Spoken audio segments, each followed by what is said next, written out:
In this episode of the Chattanooga Southern Railroad, let's talk spray booths.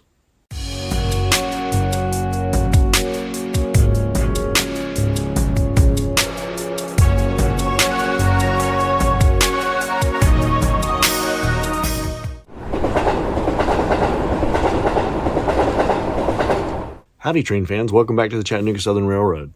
If you're like me, you get pulled off on the side quests. You've been working on a layout, working on something, and you either get bored or just flat out distracted.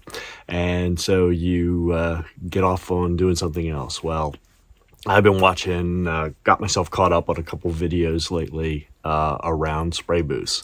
And one in particular kind of really kicked it into gear was watching my buddy Ray Bobel over at the Beauville in Newtown. So thanks, Ray.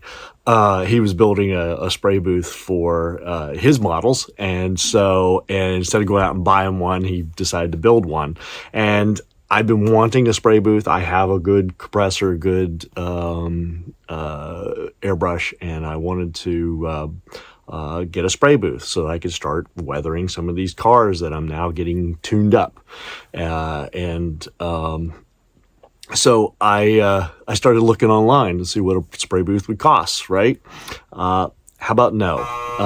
I can build one for cheaper than that and have it be exactly what I wanted. So one of the things I wanted to do was to put down a list of what I wanted, right? I wanted a spray booth that was big enough that I could put some of my bigger models in, buildings in particular, and spray those in there, not just cars. And when I looked at the online, like particularly Amazon, some of those spray booths, they were all encompassing, with their own turntables and all that stuff.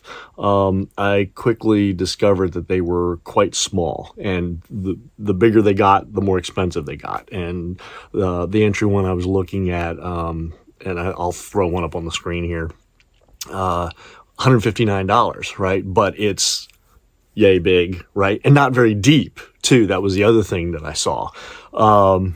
So I said, you know what? I can do better.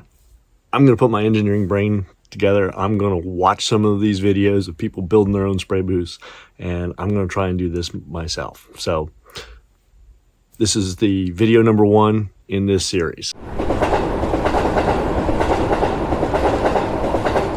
So if you've been watching any of my previous videos, you know I like to start with a plan, and in particular about what my wants are in whenever I build something. So I put together this list. And what are my spray booth wants?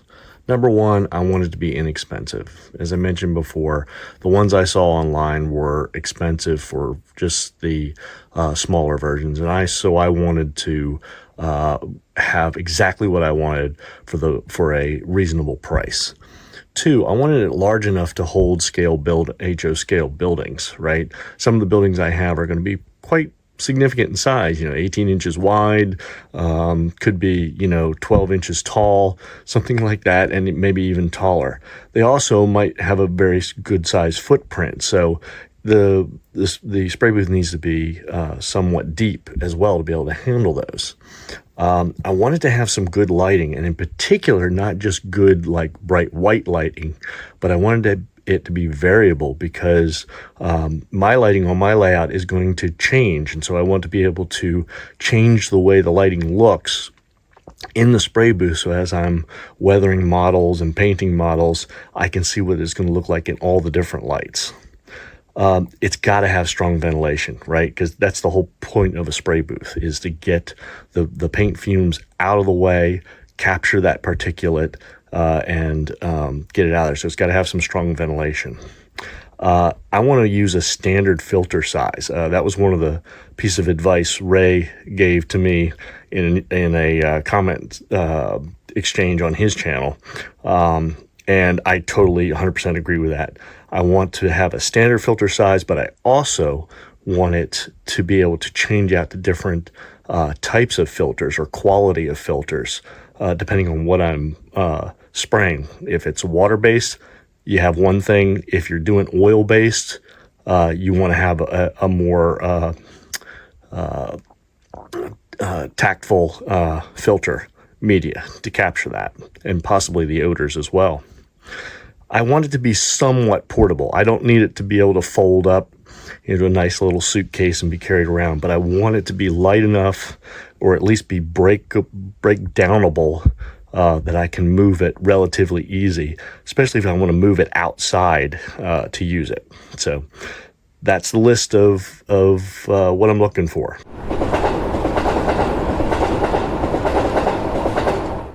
So I always try to start with a plan, right? And being an engineer, this is right in my wheelhouse.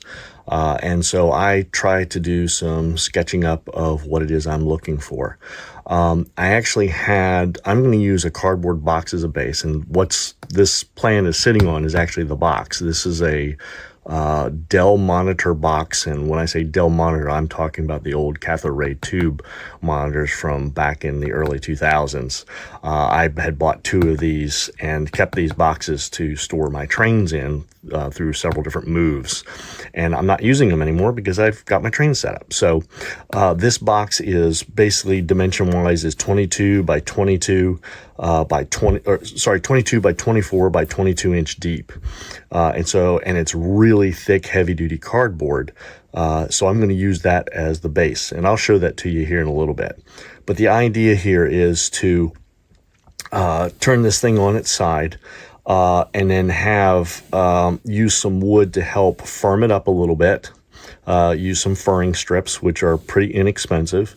I also plan on putting a 1/8 inch hardboard base at the bottom of this to give a nice firm base for any of the models that are going to be sitting there, because I want them to sit level and flat and all that stuff. Or if I put a turntable in here, I want to be able to do that as well. In the back, there will be a hole for a filter. Because of the dimensions of the 22 by 24, and you'll see it here, that's a perfect size for a standard 20 by 20 by 1 inch filter media. And so in the back, I'm going to put some wood in and mount it to that so that I can pop a filter in or out from the front, right? So any suction pulls the filter media and anything through the back. I'm also planning on using a 20 inch, cheapy box fan to pull that airflow. And that box fan has, and I'll show that to you here in a bit, has 3 speed settings from low, medium, and high. I'm also planning on having a power strip for the lighting and the fan to run off of, because I would like to have a central point for power. In addition to that, I have LED lights, and I'll show you that in a minute, where I have a light here, a light here, and a light here. I haven't figured out exactly how I'm going to mount those yet, but I do want them pointing back into the box area. And a couple feet for it to make it easy, because this being cardboard and wood, and if I'm sliding it around, I want it to not wear the box out. I do plan on painting this. The inside's going to be painted, first the whole box is going to be primered with primer paint so that the final paint sticks. But the inside is going to be painted a gloss white to help reflect the light cleanly. And the outside of the box is going to be painted a black, glossy black color to give it some protection. So that's kind of it in a nutshell. I've done a couple little material list of things I've got to buy for here, or cut for here for all these pieces and the quantity. And the one thing I have not figured out yet is exactly how I'm going to mount the box fan on the back, but I got some ideas for it. The box fan is roughly 4 inches deep and about 20 inches high, so it's perfect to go with that 20 by 20 filter.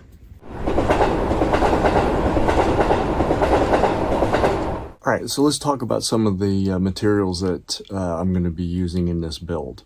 So you can see the box behind me. If you look at it, it's the old Dell M992. If you Google that, you'll see that there's a big old monster 20-inch monitor, and I did have 2 of them. Took up a lot of desk space. But the nice thing about this box is that it's got a very thick and sturdy wall to it. So I've already started to do some modifications to it. Untaped it, retaped it to make sure it was nice and square around it. I cut the flaps off the front of it. I actually cut the flaps off the back of it, meaning the interior flaps, so that I only had one wall of cardboard to deal with here. And the way this is going to be oriented, and I've even taped up the holes for the handles from the outside, right, to make sure that we don't have an opportunity for spray to go out. I haven't figured out exactly what I'm going to do as far as coating those. You can see those there, right there. But we'll figure it out. And remember, from the plan, I'm going to be putting in a hardboard base for this. So with that said, couple of the things that I've mentioned. I said I wanted to use a 20-inch box fan. So here's the box fan that I selected. It came from Amazon. It's from Genesis Designs, and I'll put a link in the description so that you can see that. It is exactly 20 by 20. It does have a adjustable variable speed, which I liked. So we'll be using that, and this is going to give plenty of flow to pull particulates through a media filter. So let's talk about that. I said I wanted to do a standard size of filter, and this is what I bought. This as a 20. It's a 20 by 20 by 1 inch thick, right? And I picked something. This is the cheapest filter I could get because I just wanted to test it, right? When I do go to fully run and operate the spray booth, it's going to have a much better, higher quality filter media. This one's I bought just for testing and construction purposes. So the idea is that this would fit in the back of the box like that. All spray would go right through that box. In addition to that, I bought a power strip. So this is a simple 6-plug power strip that'll get mounted to the side here for both the fan, the lighting, and the air compressor. So I have one plug-in point, which is nice and easy. In addition to that, I said I wanted to light this thing up. So what I did is I went out and I bought from Amazon this LED cabinet light here. And I really like this design. I'll show you why here in a second. So this lighting strip comes, if I can untangle it here, comes in 3 sections, right, with connector wires in between. And because it's 3 sections like that, hopefully you can already see where I'm going with this. I'm gonna mount these top, sides, pointing back in, okay? And the beauty of this one, and I'll plug this in and show this to you in a later video, but I can vary the color of the lighting from the high-end 6500K all the way down to the 2,000 or 3,000K lighting to be able to vary it up to look at those models and see, make sure that the detail that I'm getting and the colors are what I want specifically for my layout. In addition to this, you know, when you're dealing with models, it's helpful to be able to turn a model, especially without touching it. So I went out to Amazon and got a pair of these 12-inch turntables, and they're pretty good for the price. I think I paid 20 bucks for the 2. The nice thing about them is on the bottom, they do have little rubber feet, so this thing is not going to slide around on me. It's pretty free spinning, but it doesn't like go crazy like your mom's old Lazy Susan that she had, right? It will spin, and you can easily use your finger to move it as you're spraying a model or want to look at what you just sprayed in different lights, different colors in it. And so I've got 2 of these. One is going to be what I call plain, like this, for buildings and whatnot. But I have another one that I have mounted a piece of track on. And I don't know if you can see this in the video, but you'll see these grid lines. But the nice thing is the lines here, between here and here, are exactly HO scale track width. And you have a center line right through the center of that. So it's easy to line up a piece of flex track and cut it to this size and glue it down. That way you have a place to put your locomotives, your other rolling stock, and able to spin it around so that you can paint it. So looking forward to that.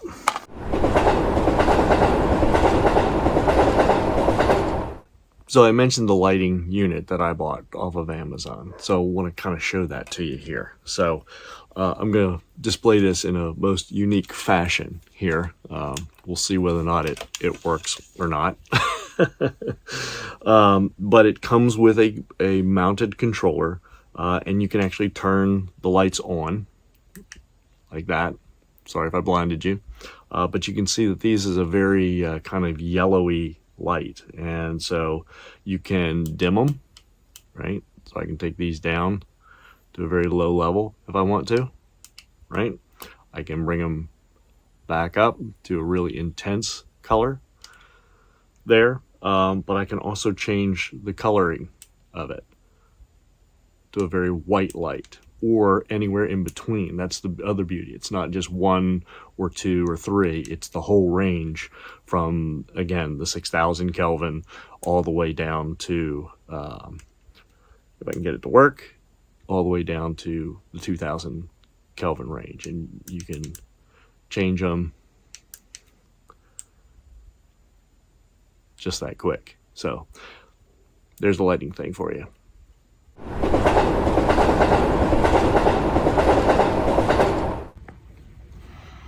Well, there you have it. Video number 1 in my spray booth build series.